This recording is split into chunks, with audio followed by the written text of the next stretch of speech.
One of the most important aspects of sowing a new lawn is the preparation. After removing all the stones and other debris from the lawn, you need to prepare the surface. The primary focus on preparing the surface is to get your levels. Be careful to remove all hollows and high spots from the area, as this will allow for improved runoff of the excess water. Also pay attention to the type of soil you use. If bringing soil in, consult your local garden soil supplier, and ideally look for a sandy loam soil which will be able to drain excess water but also have the ability to retain moisture for your lawn and also important nutrients.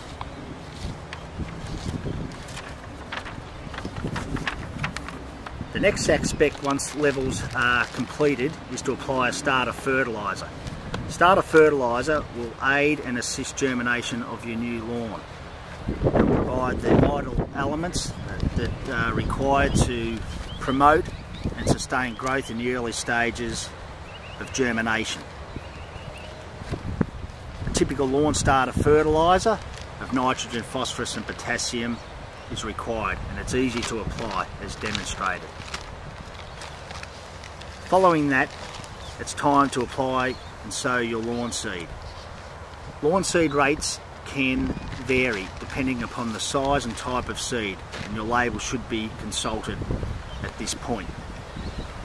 Ideally, you need to sow the lawn in two directions, left to right, and then cross that pattern again to ensure even coverage of your lawn seed at the recommended sowing rates.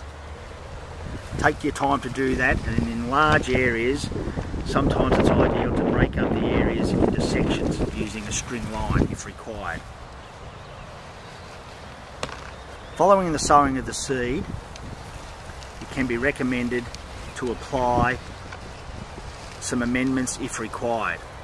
And this can be achieved following a pH test, where a pH of 6 to 7 is ideal. Anything outside of that, you may need to consult your local garden supplier for the required amendments.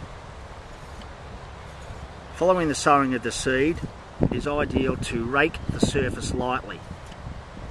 This will cover the seed ever so slightly, and ideally only to a depth of maybe 3 to 4 millimetres. This will protect the young seedling from high winds, bird attack. It also will help moisture sit evenly around the young seedling through the early germination and establishment phases.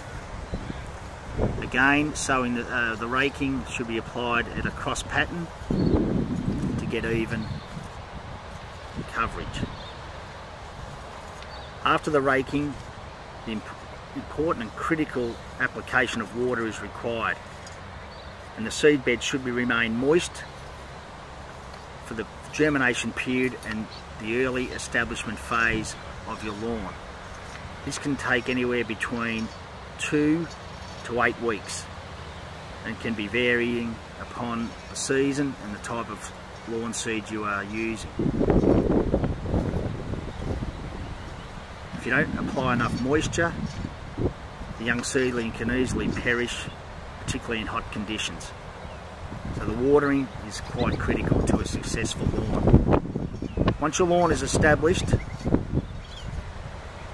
you can commence mowing, but your first mowing you must only remove 1/3 of the leaf at any time.